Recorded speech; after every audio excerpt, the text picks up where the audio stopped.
Hi all. ഇന്നത്തെ വീഡിയോയിൽ നമ്മൾ 2023 കേരള ബജറ്റിൻ്റെ പ്രധാനപ്പെട്ട ഫാക്ട്സ് ആണ് ഡിസ്കസ് ചെയ്യാൻ പോകുന്നത്. അപ്പോൾ 2023 ബജറ്റ് എന്ന് പറയുന്നത് കഴിഞ്ഞ വർഷത്തെ ബജറ്റാണ്. അപ്പോൾ ഈ വർഷത്തെ ബജറ്റിനേക്കാളും 2024 കേരള സർക്കാർ അവതരിപ്പിച്ച ബജറ്റിനേക്കാളും കൂടുതൽ ചോദ്യങ്ങൾ വരാൻ സാധ്യതയുള്ളത് 2023 ബജറ്റിൽ നിന്നാണ്. അപ്പോൾ 2023 കുറച്ച് ആഴത്തിൽ തന്നെ നമ്മൾ നോക്കണം. അതുപോലെ തന്നെ 2024 ബജറ്റ് നമ്മൾ ഡിസ്കസ് ചെയ്യണം. അതിൻ്റെ വീഡിയോ ഉടനെ തന്നെ നമ്മൾ അപ്ലോഡ് ചെയ്യുന്നതായിരിക്കും. അപ്പോൾ ഇന്ന് നമ്മൾ നോക്കുന്നത് 2023 കേരള ബജറ്റിൻ്റെ പ്രധാനപ്പെട്ട ഘടകങ്ങൾ എന്തൊക്കെയാണെന്നുള്ളതാണ്. അപ്പോൾ ഇതിൽ പറയുന്ന പോയിന്റുകൾ എക്സാം പോയിന്റ് ഓഫ് വ്യൂവിലാണ് നമ്മൾ ഡിസ്കസ് ചെയ്യുന്നത്. പ്രധാനമായിട്ടും ഡിഗ്രി ലെവൽ എക്സാമിനും അതുപോലെ തന്നെ KASനും വളരെ ഇമ്പോർട്ടൻ്റ് ആണ് കേരള ബജറ്റ് എന്ന് പറയുന്നത്. കേരള ബജറ്റിൽ ആദ്യമായിട്ട് പറയുന്നത് 2023 കേരള ബജറ്റിൽ ആദ്യമായി പറയുന്നത് നോളജ് ബേസ്ഡ് സൊസൈറ്റി ക്രിയേറ്റ് ചെയ്യുക എന്നുള്ള ഒരു വിജ്ഞാന സമൂഹം ക്രിയേറ്റ് ചെയ്യുക എന്നുള്ളതാണ് ഈ ഒരു ബജറ്റ് ലക്ഷ്യം വയ്ക്കുന്നത്. Aiming at A knowledge based society as an innovative step is taken in 2023-24 ബജറ്റിൽ ഒരു നോളജ് ബേസ്ഡ് സൊസൈറ്റി, ഒരു വിജ്ഞാന സമൂഹം ക്രിയേറ്റ് ചെയ്യുക. അതുപോലെ തന്നെ ഈ ബജറ്റിനൊപ്പം ഒരു R&D ബജറ്റും കൂടെ ഇതിനൊപ്പം അവതരിപ്പിക്കുന്നുണ്ട് എന്നുള്ള കാര്യം മനസ്സിലാക്കുക. ഇനി ഈ ബജറ്റിനകത്ത് പറയുന്ന പ്രധാനപ്പെട്ട ഘടകങ്ങൾ നമ്മൾ എക്സാമിൽ സ്റ്റേറ്റ്മെന്റ് വൈസ് ക്വസ്റ്റ്യൻസിൽ സ്റ്റേറ്റ്മെന്റുകളായിട്ട് ചോദിക്കാൻ സാധ്യതയുള്ളതാണ്. അതിലൊരെണ്ണമാണ് the per capita income of Kerala is more than 1.5 times average per capita income of the country. നമ്മുടെ രാജ്യത്തിൻ്റെ ദേശീയ പ്രതിശീർഷ വരുമാനം നമുക്കറിയാം. പെർ ക്യാപിറ്റ ഇൻകം എന്ന് പറഞ്ഞാൽ എന്താ? National income by total population. ഇപ്പൊ സംസ്ഥാനത്തിന്റെ പെർ ക്യാപിറ്റ ഇൻകം എന്ന് പറയുന്നത് state income by total population. സംസ്ഥാനത്തിന്റെ മൊത്തം വരുമാനത്തിനെ ടോട്ടൽ പോപ്പുലേഷൻ കൊണ്ട് ഡിവൈഡ് ചെയ്യുമ്പോഴാണ് പെർ ക്യാപിറ്റ ഇൻകം, പ്രതിശീർഷ വരുമാനം അല്ലെങ്കിൽ ഒരു ശരാശരി വരുമാനം കിട്ടുന്നത്. ഇപ്പൊ ഈ ഒരു ശരാശരി വരുമാനം നമ്മുടെ ഇന്ത്യയുടെ ശരാശരി വരുമാനത്തിനേക്കാളും 1.5 ഇരട്ടി, മോർ ദാൻ 1.5 ടൈംസ്, 1.5 ഇരട്ടി കൂടുതലെന്നാണ് പറയുന്നത്. അപ്പോൾ കേരളത്തിന്റെ പ്രതിശീർഷ വരുമാനം ഇന്ത്യയുടെ പ്രതിശീർഷ വരുമാനം അല്ലെങ്കിൽ ഒരു ശരാശരി വരുമാനത്തിനേക്കാൾ 1.5 ഇരട്ടി കൂടുതലാണ്, 1.5 ടൈംസ് കൂടുതലാണ് എന്നുള്ള കാര്യം അറിഞ്ഞിരിക്കുക. കേരളം എന്ന് പറയുന്നത് പ്രതിശീർഷ വരുമാനത്തിന്റെ കാര്യത്തിൽ ഇന്ത്യയിൽ അത്യാവശ്യം ഉയർന്ന ഒരു പ്രതിശീർഷ വരുമാനമുള്ള സംസ്ഥാനമാണ് കേരളം. 7-മോ 8-മോ ആണ് കേരളത്തിന്റെ സ്ഥാനം എന്ന് പറയുന്നത്.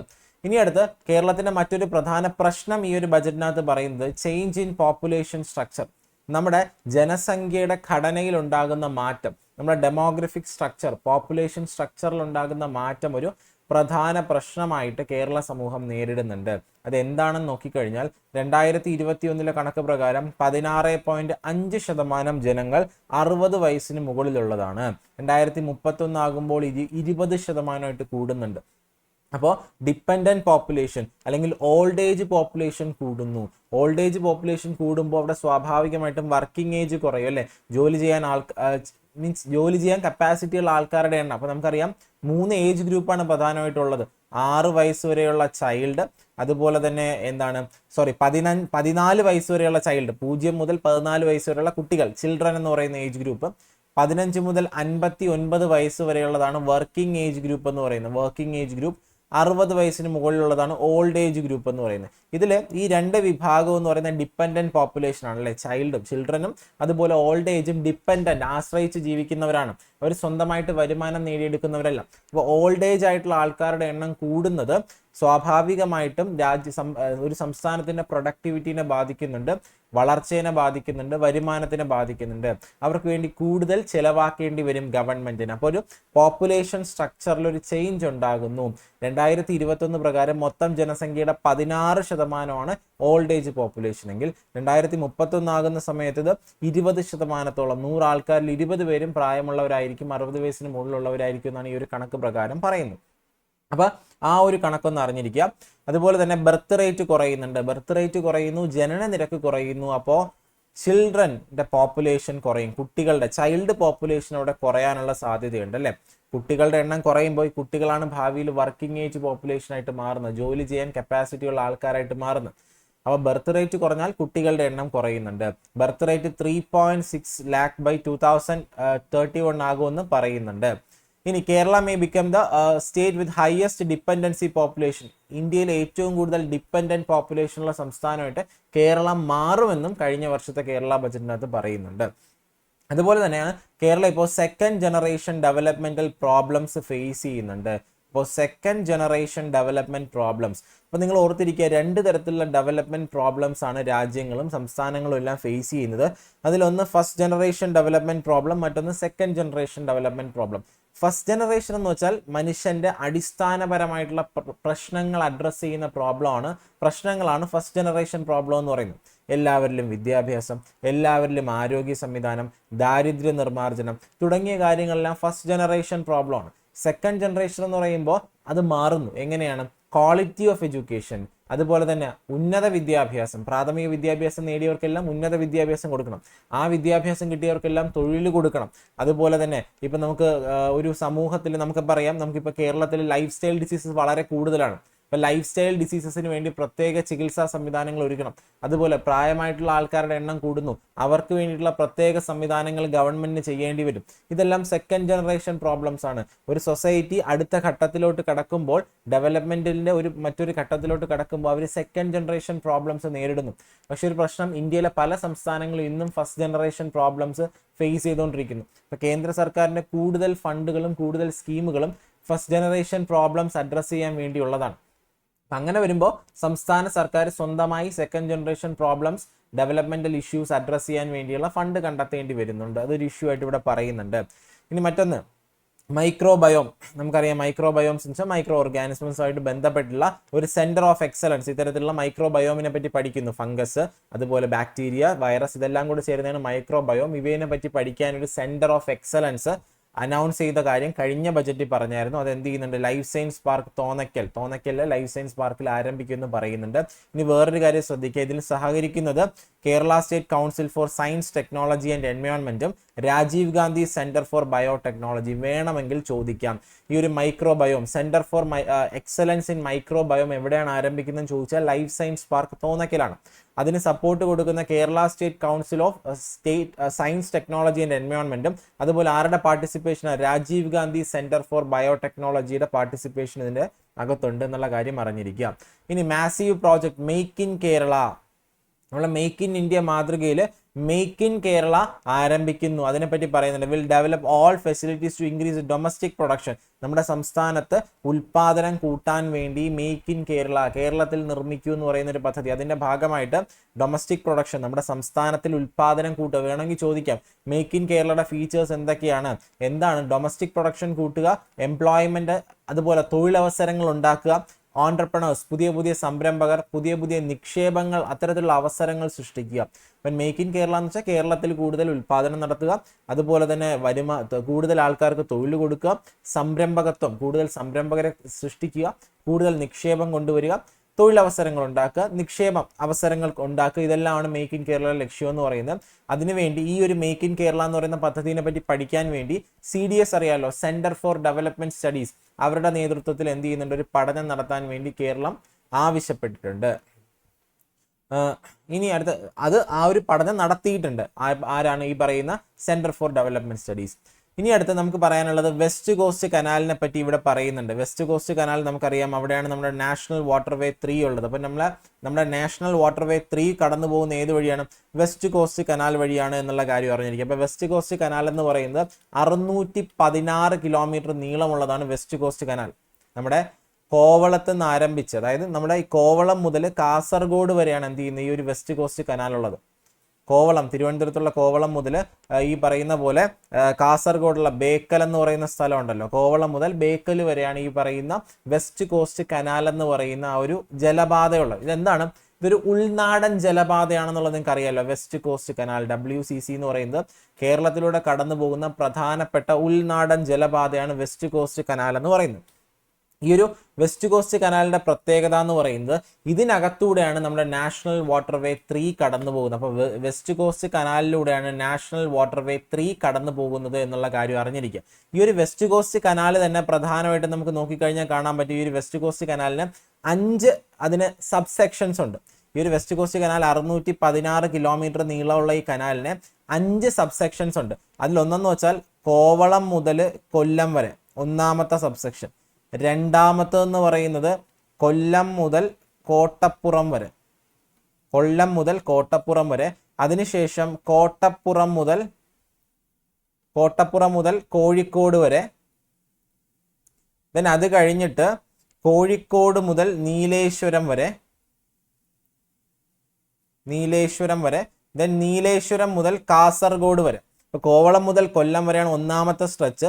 രണ്ടാമത്തത് കൊല്ലം മുതൽ കോട്ടപ്പുറം വരെ, മൂന്നാമത്തത് കോട്ടപ്പുറം മുതൽ കോഴിക്കോട് വരെ, നാലാമത്തത് കോഴിക്കോട് മുതൽ നീലേശ്വരം വരെ, അത് കഴിഞ്ഞ് നീലേശ്വരം മുതൽ കാസർഗോഡ് വരെ. ഇനി നിങ്ങൾ ശ്രദ്ധിക്കുക, ഇതിനകത്ത് എല്ലാം തന്നെ നാഷണൽ വാട്ടർവേ 3യുടെ ഭാഗമല്ല. കൊല്ലം മുതൽ കോട്ടപ്പുറം വരെ ആയിരുന്നു ആദ്യം ദേശീയ ജലപാത 3ന്റെ ഭാഗമായിട്ടുള്ളത്. ഇപ്പോൾ അത് കോട്ടപ്പുറം മുതൽ കോഴിക്കോട് വരെ എക്സ്റ്റെൻഡ് ചെയ്തിട്ടുണ്ട്. അപ്പോൾ കൊല്ലം മുതൽ കോഴിക്കോട് വരെയാണ് ഇപ്പോൾ ദേശീയ ജലപാത 3 കടന്നു പോകുന്നത്. അത് ഏതിന്റെ ഭാഗമാണ്? ഇപ്പൊ നിങ്ങൾ ചോദിക്കാം, നമ്മുടെ ദേശീയ ജലപാത നാഷണൽ വാട്ടർവേ 3 കടന്നു പോകുന്ന കനാലിന്റെ പേരായതാണ്. അത് വെസ്റ്റ് കോസ്റ്റ് കനാലാണ്. പക്ഷെ വേറൊരു രീതിയിലും ചോദിക്കാം, വെസ്റ്റ് കോസ്റ്റ് കനാൽ മുഴുവനായും ദേശീയ ജലപാത 3ന്റെ ഭാഗമാണോ എന്ന് ചോദിച്ചാൽ അല്ല. അതിലെ കൊല്ലം മുതൽ കോട്ടപ്പുറം വരെയും കോട്ടപ്പുറം മുതൽ കോഴിക്കോട് വരെയാണ് വെസ്റ്റ് കോസ്റ്റ് കനാലിലെ ആ 2 സ്ട്രെച്ചുമാണ് നാഷണൽ വാട്ടർവേ 3യുടെ ഭാഗമായിട്ടുള്ളത്. അറിയാലോ, അപ്പൊ കേരളത്തിലുള്ള ഒരു നാഷണൽ വാട്ടർവേ ആണ് നാഷണൽ വാട്ടർവേ 3 എന്ന് പറയുന്നത്. അതുകൂടാതെ നാഷണൽ വാട്ടർവേ 8, നാഷണൽ വാട്ടർവേ 9, അതുപോലെ നാഷണൽ വാട്ടർവേ 59 തുടങ്ങിയതെല്ലാം തന്നെ കേരളത്തിലൂടെ പോകുന്ന നാഷണൽ വാട്ടർവേസ് ആണ്. ഇനി നാഷണൽ വാട്ടർവേ 13 ഉണ്ട്. നാഷണൽ വാട്ടർവേ 13 ഇതെന്ന് പറയുന്നത് കേരളത്തിലൂടെയും തമിഴ്നാട്ടിലൂടെയും പോകുന്ന ഒരു ജലപാതയാണ് നാഷണൽ വാട്ടർവേ 13 എന്ന് പറയുന്നത്. കുളച്ചൽ മുതൽ പൊഴിയൂര് വരെ, തമിഴ്നാട്ടിലെ കുളച്ചൽ മുതൽ തിരുവനന്തപുരത്തെ പൊഴിയൂര് വരെയാണ് നാഷണൽ വാട്ടർവേ 13. അപ്പൊ കേരളത്തിലൂടെ കടന്നു പോകുന്ന നാഷണൽ വാട്ടർവേസ് ദേശീയ ജലപാതകൾ ഏതാണ്? National waterway 3, 8, 9, 59. അതുപോലെ കേരളത്തിലൂടെയും തമിഴ്നാട്ടിലൂടെയും കടന്നു പോകുന്ന നാഷണൽ വാട്ടർവേ 13 ആണ്, കുളച്ചൽ മുതൽ പൊഴിയൂര് വരെ.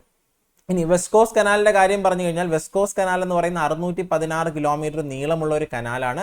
ബേക്കൽ, കാസർഗോഡ് ബേക്കൽ മുതൽ തിരുവനന്തപുരം കോവളം വരെയാണ് ഈ ഒരു കനാൽ എന്ന് പറയുന്നത്. അതിനു വേണ്ടി ഒരു പ്രോജക്റ്റ് കൊണ്ടുവരുന്നു എന്നാണ് ഈ ഒരു ബജറ്റിനകത്ത് പറയുന്നത്. വെസ്റ്റ് കോസ്റ്റ് കനാലിന് വേണ്ടി ആ പ്രോജക്റ്റ് എന്ത് ചെയ്യുന്നുണ്ട്? വെസ്റ്റ് കോസ്റ്റ് കനാലിന് ഒരു എക്കണോമിക് ട്രേഡ് കോറിഡോർ, ഒരു സാമ്പത്തിക വ്യാപാര ഇടനാഴി. നമുക്കറിയാം ഏറ്റവും ചീപ്പസ്റ്റ് ആയിട്ടുള്ള അതായത് ഗതാഗത മാർഗം എന്ന് പറയുന്നത് ഗതാഗതമാണ് അല്ലെ. അപ്പൊ ഈ ജലഗതാഗത മാർഗത്തിലൂടെ ഒരു എക്കണോമിക് ട്രേഡ് കോറിഡോർ, ഒരു സാമ്പത്തിക വ്യാപാര ഇടനാഴി ഈ ഒരു വെസ്റ്റ് കോസ്റ്റ് കനാലിൽ സൃഷ്ടിക്കാൻ വേണ്ടി ഒരു ബജറ്റിനകത്ത് പറയുന്നുണ്ട്. അതുപോലെ എനർജി പാർക്കുകൾ സൃഷ്ടിക്കുന്ന കാര്യം പറയുന്നുണ്ട്. ന്യൂ എനർജി പാർക്കുകൾ, അപ്പൊ എനർജി പോളിസിയുടെ ഭാഗമായി പുതിയ എനർജി പാർക്കുകൾ സെറ്റപ്പ് ചെയ്യുമെന്ന് പറയുന്നുണ്ട്. റിന്യൂവബിൾ എനർജി സോഴ്സിൽ നിന്ന് പവർ കണ്ടെത്താനുള്ള പുതിയ പോസിബിലിറ്റീസ് കണ്ടെത്താൻ വേണ്ടി. അതുപോലെ തന്നെ നമ്മൾ റിന്യൂവബിൾ എനർജി ഡിപ്പെൻഡന്റ് സ്റ്റേറ്റ് 2040 നമ്മൾ ഉൽപ്പാദിപ്പിക്കുന്ന എനർജിയിൽ 100% റിന്യൂവബിൾ എനർജി ആയിരിക്കും. പുനരുപയോഗിക്കാൻ പറ്റുന്ന വൈദ്യുതിയായിട്ട് 2040 മാറ്റുമെന്നാണ് ഗവൺമെന്റ് ബജറ്റിനകത്ത് പറയുന്നത്. അപ്പോൾ 2040 കംപ്ലീറ്റ് ആയിട്ട് റിന്യൂവബിൾ എനർജി ഡിപ്പെൻഡന്റ് സ്റ്റേറ്റ് ആയിട്ട് നമ്മൾ മാറും. 2050 നെറ്റ് കാർബൺ ന്യൂട്രൽ സ്റ്റേറ്റ് ആയിട്ട് മാറുമെന്നും പറയുന്നുണ്ട്. അപ്പോൾ 2050 കേരളം നെറ്റ് കാർബൺ ന്യൂട്രൽ സ്റ്റേറ്റും 2040 നമ്മൾ ഉപയോഗിക്കുന്ന വൈദ്യുതിയുടെ പൂർണ്ണമായും റിന്യൂവബിൾ എനർജി, പുനരുപയോഗിക്കാൻ പറ്റുന്ന വൈദ്യുതിയിൽ നിന്ന് ഉൽപ്പാദിപ്പിക്കുന്ന പുനരുപയോഗിക്കാൻ പറ്റുന്ന വൈദ്യുതിയാണ് നമ്മൾ 100% 2040 ഉപയോഗിക്കുന്നതെന്ന് ഈ ഒരു ബജറ്റിനകത്ത് പറയുന്നുണ്ട്. നമ്മുടെ ലക്ഷ്യമാണ് പറയുന്നത്. അതുപോലെ തന്നെ ഒരു ട്രേഡ് ഫെയർ സംഘടിപ്പിക്കുന്ന കാര്യം പറയുന്നുണ്ട്. നാഷണൽ ആൻഡ് ഇന്റർനാഷണൽ സ്റ്റാൻഡേർഡ്സ്, അന്താരാഷ്ട്ര സ്റ്റാൻഡേർഡ് അല്ലെങ്കിൽ ഒരു ദേശീയ അന്താരാഷ്ട്ര സ്റ്റാൻഡേർഡ് കീപ്പ് ചെയ്യുന്ന ഒരു ട്രേഡ് ഫെയർ നമ്മൾ ആരംഭിക്കും എന്ന് പറയും. നിങ്ങൾക്ക് അറിയാമല്ലോ, കഴിഞ്ഞ വർഷം നമുക്ക് ഒരു സയൻസ് ഫെസ്റ്റിവൽ, ഒരു ഗ്ലോബൽ സയൻസ് ഫെസ്റ്റിവൽ കേരളത്തിലുണ്ടായിരുന്നു. അതിന്റെ വേദി തിരുവനന്തപുരത്തായിരുന്നു. കേരളീയം കണ്ടക്ട് ചെയ്തു അല്ലെ, കേരളത്തിന്റെ കൾച്ചർ വിളിച്ചു വന്ന കേരളീയം, അതിന്റെ വേദിയും തിരുവനന്തപുരത്തായിരുന്നു. അപ്പൊ അതുപോലെ തന്നെയാണ് ഇനി ഒരു ട്രേഡ് ഫെയർ ആരംഭിക്കുന്നു പറയുന്നു, അതിന്റെ വേദിയും തിരുവനന്തപുരം എന്നാണ് പറയുന്നത്. അപ്പൊ ട്രേഡ് ഫെയർ, ഒരു അന്താരാഷ്ട്ര ദേശീയ നിലവാരം പുലർത്തുന്ന ഒരു ട്രേഡ് ഫെയർ, അതെന്ന് വെച്ച് കഴിഞ്ഞാൽ നമ്മുടെ ഇന്റർനാഷണൽ ട്രേഡ് ഫെയർ ഉണ്ട് ന്യൂഡൽഹിയിലെ പ്രഗതി മൈതാനത്ത് എല്ലാ വർഷവും കണ്ടക്ട് ചെയ്യുന്ന ഒരു ഇന്റർനാഷണൽ അന്താരാഷ്ട്ര ട്രേഡ് ഫെയർ ഉണ്ട്. അതേ മാതൃകയിൽ തിരുവനന്തപുരം ഒരു സ്ഥിര വേദിയായിട്ട് ഒരു ട്രേഡ് ഫെയർ കണ്ടക്ട് ചെയ്യുമെന്ന് പറയുന്നുണ്ട്. Then work from holiday home, ഇതെന്ന് വെച്ച് കഴിഞ്ഞാൽ എന്താണെന്ന് ചോദിച്ചു കഴിഞ്ഞാൽ, നമ്മൾ ടൂറിസം സെക്ടറിന്റെ വളർച്ചയ്ക്ക് വേണ്ടി ടൂറിസം മേഖലയോടനുബന്ധിച്ച് വരുന്ന ടൂറിസ്റ്റുകൾക്ക് അവിടെ ചെന്ന് ജോലി ചെയ്യാനുള്ള ഒരു സംവിധാനവും കൂടെ വർക്ക് ഫ്രം ഹോളിഡേ ഹോം എന്ന് പറയുന്ന പദ്ധതി കൊണ്ടുവരുന്നു പറഞ്ഞു. അതുപോലെ റൈസ് ടെക്നോളജി പാർക്കുകൾ പാലക്കാട്, തൃശ്ശൂർ, ആലപ്പുഴ ജില്ലകളിൽ ആരംഭിക്കുമെന്ന് അതിനുള്ള സാങ്ഷൻ ഗവൺമെന്റ് കൊടുത്തു. ദെൻ കേരള ടൂറിസം 2.0, ഇതിന്റെ ഭാഗമായിട്ട് 7 ടൂറിസം കോറിഡോറുകൾ, 7 ടൂറിസം ഇടനാഴികൾ വികസിപ്പിക്കുന്ന കാര്യം പറയുന്നുണ്ട്. അപ്പൊ കേരള ടൂറിസത്തിന്റെ വികസനത്തിന് വേണ്ടി നമുക്കറിയാം, കോവിഡിന് ശേഷം കേരള ടൂറിസത്തിന്റെ വളർച്ച വേഗത്തിൽ സംഭവിച്ചു. പുതിയതായിട്ടുള്ള ഇന്നവേറ്റീവ് ആയിട്ടുള്ള ഒരുപാട് കാര്യങ്ങൾ കൊണ്ടുവന്നു. അതിന്റെ ഭാഗമായി 7 ടൂറിസം ഇടനാഴികൾ കോസ്റ്റൽ നെറ്റ്വർക്ക് കോറിഡോർ ഒന്ന്, കോസ്റ്റൽ ഹൈവേ കോറിഡോർ നമ്മൾ പറയുന്നുണ്ട് തീരദേശ ഹൈവേ, അതുപോലെ വാട്ടർ വേ, മറ്റൊന്ന് canal corridor, national highway corridor, ഹെലി tourism helicopter tourism, then hill highway corridor നമുക്കറിയാം എന്താണ് മലയോര ഹൈവേകൾ. അപ്പോൾ മലയോര ഹൈവേയും കോസ്റ്റൽ ഹൈവേ ഇപ്പം ഗവൺമെന്റ് അതിവേഗത്തിൽ പദ്ധതി മുന്നോട്ട് പോയിക്കൊണ്ടിരിക്കുന്ന ഒരു പദ്ധതിയാണ് ഹിൽ ഹൈവേയും അതുപോലെ കോസ്റ്റൽ ഹൈവേ. അടുത്ത റെയിൽവേ കോറിഡോർ ആൻഡ് ഇതൊക്കെയാണ് പ്രധാനപ്പെട്ട ടൂറിസം കോറിഡോറുകൾ, ഇടനാഴി എന്ന് പറയുന്നത്. ഇനി അടുത്ത നവകേരള നഗരനയം. അപ്പൊ നവകേരള നയം നിങ്ങൾക്ക് എല്ലാവർക്കും അറിയാം. നവകേരള പദ്ധതിയെ പറ്റി പറയുകയാണെങ്കിൽ അത് നമുക്ക് അങ്ങോട്ട് പോകുന്ന സമയത്ത് നോക്കാം. പ്രധാനമായിട്ടും 4 മേഖലകളിലൂന്നിയാണ് നവകേരള പദ്ധതി കൊണ്ടുവരുന്നത് അല്ലേ. അതിനകത്ത് ലൈഫ് മിഷൻ ഉണ്ട്, ആർദ്രമുണ്ട്, ഹരിത കേരളം, പൊതുവിദ്യാഭ്യാസ സംരക്ഷണ യജ്ഞം, റീസെന്റ് ആയിട്ട് റീബിൽഡ് കേരളയും കൂടെ വന്നു. ഇവിടെ നവകേരള നഗരനയം പറയുന്നുണ്ട്. ഇതെന്ന് വെച്ച് കഴിഞ്ഞാൽ നവകേരള നഗരനയം എന്ന് വെച്ച് കഴിഞ്ഞാൽ എന്താണ്, അർബനൈസേഷൻ നമ്മുടെ സംസ്ഥാനത്ത് വളരെയധികം വേഗത്തിൽ നടന്നുകൊണ്ടിരിക്കുന്നു, നഗരവൽക്കരണം. ഇപ്പൊ നോക്കിക്കഴിഞ്ഞാൽ 2011 സെൻസസ് പ്രകാരം 48% ആൾക്കാർ നഗരപ്രദേശത്ത് താമസിക്കുന്നു. 2021 70% ആൾക്കാർ നഗരപ്രദേശത്തോട്ട് മാറിക്കഴിഞ്ഞു എന്നാണ് പറയുന്നത്. പക്ഷേ സെൻസസ് ഇതുവരെ നടത്തിയിട്ടില്ലാത്തതുകൊണ്ട് നമുക്ക് കൃത്യമായിട്ടുള്ളൊരു കണക്കില്ല. അങ്ങനെ പറയുമ്പോൾ നഗരവൽക്കരണം, ഒരു റാപ്പിഡ് അർബനൈസേഷൻ നടക്കുന്ന ഒരു സംസ്ഥാനമാണ് കേരളം. കൃത്യമായിട്ടൊരു നഗരനയം, ഒരു അർബൻ പോളിസി നമുക്ക് ആവശ്യമാണ്. അതുകൊണ്ടാണ് നവകേരള നഗരനയം ഗവൺമെന്റ് പ്രഖ്യാപിച്ചത്. അതിന്റെ ഭാഗമായി നവകേരള ബേസ് ആയിട്ടുള്ള ഒരു പോളിസി നമ്മൾ തയ്യാറാക്കുമെന്നാണ് പറയുന്നത്. ഇനി നേർക്കാഴ്ച, അതൊന്ന് അറിഞ്ഞിരിക്കുക, വേണമെങ്കിൽ ചോദിക്കാം. ഒരു comprehensive plan for eye health, നേത്രാരോഗ്യം സംരക്ഷിക്കാൻ വേണ്ടിയുള്ള ഒരു പ്ലാനാണ് നേർക്കാഴ്ച എന്ന് പറയുന്ന. Eye health for all, which all families of the state will undergo eye examination. എല്ലാവർക്കും മറ്റേ നേത്ര പരിശോധന നടത്തുക എന്നുള്ളതാണ് എൻ്റെ ലക്ഷ്യം എന്ന് പറയുന്നത്. ഒരു മാസീവ് പോപ്പുലർ ക്യാമ്പയിൻ, ഒരു ജനകീയ ക്യാമ്പയിൻ ആണ് ഇത്, ഇൻവോൾവിംഗ് ഹെൽത്ത് വർക്കേഴ്സ്. ഈ ഒരു നേർക്കാഴ്ചയുടെ ഭാഗമായി ആരോഗ്യ പ്രവർത്തകരുണ്ട്, ആശാ വർക്കേഴ്സ് ഉണ്ട്, കുടുംബശ്രീ പ്രവർത്തകരുണ്ട്. അപ്പൊ ആരൊക്കെയാണ് ഇതിൽ പങ്കാളികളായിരുന്നത്? ഹെൽത്ത് വർക്കേഴ്സ്, അതുപോലെ ASHA workers, Kudumbashree workers. Spectacles will be given free of cost, കണ്ണടകൾ സൗജന്യമായിട്ട് കൊടുക്കുന്നു. വിഷൻ ഡിസബിലിറ്റീസ് ഉള്ള ആൾക്കാർക്ക് കണ്ണടകൾ സൗജന്യമായിട്ട് കൊടുക്കുന്നു. Prioritise on the base of economic backwardness, അങ്ങനെ കൊടുക്കുമ്പോഴും എല്ലാവർക്കും കൊടുക്കണമെന്നാണ് ഈ ഒരു നേർക്കാഴ്ചയുടെ ഉദ്ദേശമെങ്കിലും പ്രയോറിറ്റി, മുൻഗണന കൊടുക്കുന്നത് സാമ്പത്തികമായിട്ട് പിന്നോക്കം നിൽക്കുന്നവർക്കാണ്. Targeted for the completed in 4 years, 4 വർഷം കൊണ്ടാണ് ഈ നേർക്കാഴ്ച 4 വർഷം കൊണ്ട് കംപ്ലീറ്റ് ചെയ്യുമെന്നാണ് പറയുന്നത്. Will provide free medical advice and medicines to all visually impaired person. കാഴ്ച പരിമിതരായിട്ടുള്ള ആൾക്കാർക്ക് സൗജന്യമായിട്ടുള്ള മെഡിസിനും അതുപോലെ തന്നെ മെഡിക്കൽ അഡ്വൈസുകളും കൊടുക്കും എന്ന് പറയുന്നത്. അപ്പൊ നേർക്കാഴ്ച കണ്ണിന്റെ ആരോഗ്യം സംരക്ഷിക്കാൻ വേണ്ടിയുള്ള ഒരു പദ്ധതിയാണ് നേർക്കാഴ്ച. സൗജന്യമായിട്ട് കണ്ണട കൊടുക്കുന്നുണ്ട്. ആശാ വർക്കർ, കുടുംബശ്രീ, അതുപോലെ തന്നെ ഹെൽത്ത് വർക്കേഴ്സിന്റെ ഭാഗമായിട്ട് വരുന്നുണ്ട്. Then fisheries innovation council setup ചെയ്യുമെന്ന് പറയുന്നുണ്ട്. അതായത് നമ്മുടെ പ്രധാനമന്ത്രിയും ടീമും യൂറോപ്പിൽ വിസിറ്റ് ചെയ്ത സമയത്ത് അവർക്ക് കിട്ടിയ അവരുടെ ഒരു ഐഡിയ നടപ്പിലാക്കാൻ വേണ്ടിയാണ് ഫിഷറീസ് ഇന്നവേഷൻ കൗൺസിൽ കൊണ്ടുവരുമെന്ന് പറയുന്നത്. ഈ ഒരു ഫിഷറീസ് ഇന്നവേഷൻ കൗൺസിലിൽ function as a key facilitation centre. Fisheries department പ്രധാനപ്പെട്ട കേന്ദ്രമായിട്ട് പ്രവർത്തിക്കും. അതിനകത്ത് industries department, KDISC, knowledge mission, Kerala startup, R&D institute, scientist, expert and exporters in fisheries sector അതിന്റെ ഭാഗമായിട്ടിരിക്കും. Then an exhibition center with modern facilities will be set up. KINFRA പാർക്കിൽ ഒരു exhibition centre Kakkanad, കൊച്ചിയിൽ എന്ത് ചെയ്യുന്നുണ്ട്, സെറ്റപ്പ് ചെയ്യുന്നതാണ് പറയുന്നത്. As A permanent facility four MSME. അപ്പോൾ MSMEകളുടെ ആയിട്ട് ബന്ധപ്പെട്ട ഒരു എക്സിബിഷൻ സെന്റർ കൊച്ചിയിൽ കാക്കനാട് സെറ്റപ്പ് ചെയ്യുന്നതാണ് ഗവൺമെന്റ് ഈ ഒരു ബജറ്റിനകത്ത് പറയുന്ന ഒരു എക്സിബിഷൻ സെന്റർ. കിൻഫ്രയോടനുബന്ധിച്ചായിരിക്കും സെറ്റപ്പ് ചെയ്യുന്നത്. കിൻഫ്ര പാർക്കുകൾ നമുക്കറിയാലോ. ഇനി മറ്റൊന്ന് ഈ എക്സിബിഷൻ സെന്റർ എന്ന് പറയുമ്പോൾ അതിന്റെ കൂടെ നമുക്കൊരു മ്യൂസിയത്തിനെ പറ്റി പറയണം. മ്യൂസിയം എന്ന് പറയുന്ന കാപ്പാട്, നമ്മുടെ വാസ്കോഡ ഗാമ ആദ്യമായിട്ട് കപ്പലടിപ്പിച്ച സ്ഥലമാണ് കാപ്പാട് എന്ന് പറയുന്നത്. അപ്പോൾ കാപ്പാട് ബീച്ചിൽ എന്ത് ചെയ്യുന്നുണ്ട്, ഒരു ഹിസ്റ്റോറിക്കൽ സിഗ്നിഫിക്കൻ്റ് ആയിട്ടുള്ള ഒരു ഏരിയ ആണ് കാപ്പാട്. നമുക്കറിയാം ബ്ലൂ ഫ്ലാഗ് സർട്ടിഫിക്കറ്റ് കിട്ടിയ ബീച്ചാണ്. അപ്പോൾ എന്ത് ചെയ്യുന്നുണ്ട്, ഒരു മ്യൂസിയം അവിടെ എസ്റ്റാബ്ലിഷ് ചെയ്യും. ഒരു ഹിസ്റ്റോറിക്കൽ സിഗ്നിഫിക്കൻസ് ഉള്ള പ്ലേസ് ആയതുകൊണ്ട് തന്നെ ഒരു മ്യൂസിയം എസ്റ്റാബ്ലിഷ് ചെയ്യുമെന്ന് പറയുന്നുണ്ട്. അതുപോലെ തന്നെ കൊല്ലത്ത് ഒരു ഓഷനേറിയം എസ്റ്റാബ്ലിഷ് ചെയ്യുമെന്ന് പറയുന്നുണ്ട്. തങ്കശ്ശേരിയിൽ എന്ത് ചെയ്യുന്നുണ്ട്, എസ്റ്റാബ്ലിഷ് ചെയ്യും. ഒരു PPP model, public private partnership മോഡലിലായിരിക്കും കൊല്ലത്ത് എന്ത് ചെയ്യുക, എസ്റ്റാബ്ലിഷ് ചെയ്യുക, ഒരു മ്യൂസിയം എസ്റ്റാബ്ലിഷ് ചെയ്യുമെന്ന് പറയുന്നുണ്ട്. അതുപോലെ തന്നെ കല്ലുമാല പ്രൊട്ടസ്റ്റുമായിട്ട് ബന്ധപ്പെട്ട് നമുക്കറിയാം, കല്ലുമാല എന്ന് പറയുന്നത് നമ്മുടെ റിനൈസൻസിൻ്റെ ആയിട്ട് ബന്ധപ്പെട്ട് ഏറ്റവും പ്രധാനപ്പെട്ട ഒരു സംഭവം അല്ലേ.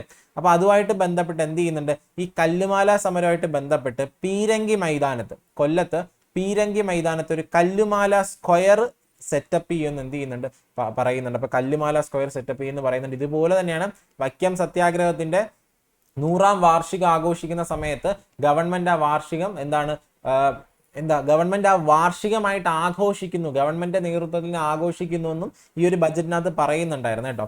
അതുപോലെ തന്നെ ശൈലി എന്ന് പറയുന്ന ഒരു പദ്ധതി ഉണ്ടായിരുന്നു. ശൈലി ഇംപ്ലിമെന്റഡ് ബൈ ഹെൽത്ത് ഡിപ്പാർട്ട്മെന്റ്, ആരോഗ്യ വകുപ്പ് കൊണ്ടുവന്നു. അപ്പൊ പേര് കേൾക്കുമ്പോൾ തന്നെ അറിയാം, ശൈലി, ആരോഗ്യ ശൈലി, ജീവിത ശൈലി എന്നൊക്കെ പറയുമ്പോൾ ആരോഗ്യവുമായി ബന്ധപ്പെട്ടതാണ്. ഹെൽത്ത് ഡിപ്പാർട്ട്മെന്റ് കൊണ്ടുവന്ന ഒരു പദ്ധതിയാണ് Shaili. IT application develop by state digital health mission. നമുക്കറിയാം സ്റ്റേറ്റ് ഡിജിറ്റൽ ഹെൽത്ത് മിഷൻ എന്ന് പറഞ്ഞാൽ നമ്മുടെ ആരോഗ്യ സംവിധാനങ്ങളെ മൊത്തത്തിൽ ഡിജിറ്റലാക്കി മാറ്റുക. നമ്മളിപ്പോൾ ഒരു ഗവൺമെന്റ് ആശുപത്രിയിൽ പോയി കഴിഞ്ഞാൽ നമ്മുടെ ഫോൺ നമ്പർ കൊടുത്ത് രജിസ്റ്റർ ചെയ്യുന്നു. അപ്പൊ നമുക്ക് ഇനി നമ്മൾ എപ്പോൾ ഗവൺമെന്റ് ആശുപത്രി പോയാലും നമ്മുടെ കംപ്ലീറ്റ് ഡേറ്റ അവരുടെ കയ്യിലുണ്ടാവും. അതാണ് സ്റ്റേറ്റ് ഡിജിറ്റൽ ഹെൽത്ത് മിഷന്റെ ലക്ഷ്യം, ഒരു ഡേറ്റാ ബേസ് ഉണ്ടാകുക. അവര് ഡെവലപ്പ് ചെയ്താണ് ശൈലി എന്ന് പറയുന്ന ഒരു പദ്ധതി. എന്താണ്? സർവേ നടത്തുക, ഡയഗ്നോസിസ്, അതായത് 70 ലക്ഷത്തോളം ആൾക്കാരിൽ non communicable diseases, more than 70 lakh people regarding common non communicable ഡിസീസസിനെ പറ്റി ഒരു സർവേ നടത്താൻ വേണ്ടിയാണ് ശൈലി കൊണ്ടുവന്നത്. അതിനകത്ത് ഹൈപ്പർ ടെൻഷൻ, നമുക്കറിയാം ഇന്ന് ഒരുപാട് ആൾക്കാർ, ഇന്ന് കേരളത്തിന്റെ ആരോഗ്യ മേഖല നേരിടുന്ന വലിയൊരു പ്രശ്നമാണ് നോൺ കമ്മ്യൂണിക്കബിൾ ആയിട്ടുള്ള, അല്ലെങ്കിൽ ഈ പറയുന്ന ലൈഫ് സ്റ്റൈൽ ഡിസീസ്. അതിനകത്ത് ഹൈപ്പർ ടെൻഷൻ, ഡയബറ്റിസ്, ക്യാൻസർ തുടങ്ങിയ കാര്യങ്ങളെല്ലാം തന്നെ അതിനെപ്പറ്റി മനസ്സിലാക്കുക, എന്തുമാത്രം ആൾക്കാരിലാണ് ഇത്തരത്തിലുള്ള അസുഖങ്ങൾ ഉള്ളതെന്ന് മനസ്സിലാക്കാൻ വേണ്ടി ഒരു സർവേ കണ്ടക്ട് ചെയ്യുന്നു. അതിനുവേണ്ടി ഈ ശൈലി എന്ന് പറയുന്ന ഈ ഒരു പ്രോഗ്രാം അല്ലെങ്കിൽ ഈ ഒരു സോഫ്റ്റ്വെയർ ഹെൽപ്പ് ചെയ്യുന്നതാണ് പറയുന്നത്. ഇനി an initiative will be launched to develop the indigenous oral rabies vaccine. നമുക്കറിയാം ഇപ്പോൾ കുറേ കാലം മുന്നേ തന്നെ നമുക്ക് എന്ത് ചെയ്യുന്നുണ്ട്, ഈ പറയുന്ന തെരുവ് നായ്ക്കളുടെ ആക്രമണം, അതുപോലെ തന്നെ കൃത്യമായിട്ട് തെരുവ് നായ്ക്കളുടെ ആക്രമണം കഴിഞ്ഞിട്ട് നമുക്ക് വാക്സിൻ എടുത്തു കഴിഞ്ഞാൽ പലപ്പോഴും വാക്സിൻ ലഭ്യമല്ല എന്നൊരു പ്രശ്നം ഉണ്ടാകുന്നുണ്ട്. അതുപോലെ തന്നെ വാക്സിൻ്റെ ഈ പറയുന്ന പോലെ എഫക്റ്റീവ്നെസ് എത്രത്തോളം എഫക്റ്റീവ് ആണ് എന്നുള്ളത്, അത് വാക്സിൻ എടുത്ത ആൾക്കാർ മരണപ്പെടുന്നു എന്നൊക്കെ വാർത്ത നമ്മൾ പലപ്പോഴും കാണാറുണ്ട് അല്ലേ. അപ്പോൾ ഇൻഡിജിനസ് ആയിട്ടൊരു ഓറൽ റാബിസ് വാക്സിൻ നമ്മൾ തന്നെ ഡെവലപ്പ് ചെയ്യുന്നുണ്ട്. അതിനു വേണ്ടിയുള്ള ഒരു ശ്രമം. The vaccine will be developed through A joint venture of institute of advanced virology, അതുപോലെ തന്നെ various institutions under Kerala veterinary and animal science university. അപ്പോൾ കേരളം തന്നെ തനതായിട്ടൊരു ഓറൽ റാബിസ് വാക്സിൻ ഡെവലപ്പ് ചെയ്യുമെന്നാണ് പറയുന്നത്. ആരൊക്കെ ചേർന്ന്? നമുക്കറിയാം തിരുവനന്തപുരത്തുള്ള അഡ്വാൻസ് വൈറോളജി ഇൻസ്റ്റിറ്റ്യൂട്ടും അതുപോലെ തന്നെ കേരള വെറ്റിനറി അനിമൽ സയൻസ് യൂണിവേഴ്സിറ്റിയുടെ കീഴിലുള്ള പല സ്ഥാപനങ്ങളും കൂടെ ചേർന്നിട്ട് ഒരു സംയുക്തമായിട്ടുള്ള ഒരു പദ്ധതിയാണ് ഒരു ഓറൽ റാബിസ് വാക്സിൻ ഡെവലപ്പ് ചെയ്യുക എന്നുള്ളത്. ഇനി മറ്റൊന്ന്, നമുക്ക് കാസ്പ് അറിയാമല്ലോ, കാരുണ്യ ആരോഗ്യ സുരക്ഷാ പദ്ധതി എന്ന് പറയുന്നത്. അപ്പോൾ സംസ്ഥാന സർക്കാരിൻ്റെയും കേന്ദ്ര സർക്കാരിൻ്റെയും പല പദ്ധതികളും കൂടെ ഒരുമിച്ച് ചേർത്ത്, ഇപ്പോൾ RSBOയും അതുപോലെ ജൻ ആരോഗ്യ യോജനയും കാരുണ്യ ബെനവലൻ ഫണ്ടും തുടങ്ങിയ പദ്ധതികളെല്ലാം തന്നെ മെർജ് ചെയ്തിട്ടാണ് കാസ്പ് എന്ന് പറയുന്ന ഒരു പദ്ധതി ഫോം ചെയ്യുന്നത്. അപ്പോൾ ഈ കാസ്പിന്റെ ഭാഗമായിട്ട് ഇനി മുതൽ താലോലം, ക്യാൻസർ സുരക്ഷ തുടങ്ങിയ പദ്ധതികൾ, അതുപോലെ തന്നെ കോക്ലിയർ ഇംപ്ലാന്റേഷൻ, നമുക്കറിയാമല്ലോ കുട്ടികൾ, കേൾവി കുറവുള്ള കുട്ടികളിൽ കോക്ലിയർ ഇംപ്ലാന്റേഷന് വേണ്ടിയിട്ടുള്ള പദ്ധതി, ഇതെല്ലാം കൂടെ ഇതിന്റെ ഭാഗമായിട്ട് നടപ്പിലാക്കും. 2023-24 വർഷം മുതൽ നടപ്പിലാക്കുമെന്ന് സ്റ്റേറ്റ് ഹെൽത്ത് ഏജൻസിയുടെ നേതൃത്വത്തിൽ നടപ്പിലാക്കുമെന്ന് ബജറ്റിനകത്ത് പറയുന്നുണ്ട്. അപ്പോൾ ശ്രദ്ധിക്കുക, കാസ്പിനകത്ത് കാരുണ്യ ആരോഗ്യ സുരക്ഷാ പദ്ധതി എന്ന് പറഞ്ഞാൽ എന്താണ്? ഒരു മെഡിക്കൽ ഇൻഷുറൻസ് പ്രോഗ്രാമാണ്. അതിന്റെ ഭാഗമായി ഇനി മുതൽ താലോലം, ക്യാൻസർ സുരക്ഷ. താലോലം എന്ന് പറഞ്ഞാൽ എന്താണ്? കുട്ടികൾക്ക് ലൈഫ് ത്രെറ്റനിങ് ഡിസീസ്, അതായത് ജീവന് ഭീഷണിയുള്ള അസുഖങ്ങൾക്ക് ചികിത്സ കൊടുക്കുന്നതാണ് താലോലം. ക്യാൻസർ സുരക്ഷ എന്ന് വെച്ചാൽ കുട്ടികളിൽ ക്യാൻസർ ബാധിച്ച കുട്ടികൾക്ക് ചികിത്സ കൊടുക്കുന്നതാണ് ക്യാൻസർ സുരക്ഷ. അതുപോലെ കോക്ലിയർ ഇംപ്ലാന്റേഷൻ ഉണ്ട്. കേൾവി ശക്തി കുറഞ്ഞ കുട്ടികളിൽ 6 വയസ്സ് വരെയുള്ള കുട്ടികളിലുള്ളതാണ് കോക്ലിയർ ഇംപ്ലാന്റേഷൻ. ശ്രുതി തരംഗം എന്നാണ് ആ പദ്ധതിയുടെ പേര്. കണ്ടല്ലോ, ശ്രുതി തരംഗം, കോക്ലിയർ ഇംപ്ലാന്റേഷൻ, ഇതെല്ലാം തന്നെ ഇനി മുതൽ കാസ്പിന്റെ ഭാഗമായിട്ട് നടപ്പിലാക്കും. അതുപോലെ തന്നെ സർക്കാർ പറയുന്നുണ്ട് international research institution for Ayurveda setup ചെയ്യും എന്നുള്ള കാര്യവും ബജറ്റിനകത്ത് പറയുന്നുണ്ട്. അതുപോലെ തന്നെ കേരള ട്രൈബൽ പ്ലസ് എന്ന് പറയുന്ന ഒരു പ്രോഗ്രാമിനെ പറ്റി നിങ്ങൾ കേട്ടിട്ടുണ്ടോ? കേരള ട്രൈബൽ പ്ലസ് നമുക്കറിയാം MGNREGP, Mahatma Gandhi national rural employment guarantee programme, അതായത് തൊഴിലുറപ്പ് പദ്ധതി പ്രകാരം എല്ലാവർക്കും 100 ദിവസമാണ് ജോലി കൊടുക്കുന്നത് അല്ലേ, 100 ദിവസം ജോലി കിട്ടുന്നു. പക്ഷെ കേരള ട്രൈബൽ പ്ലസ് എന്ന് പറഞ്ഞാൽ എന്താണ്?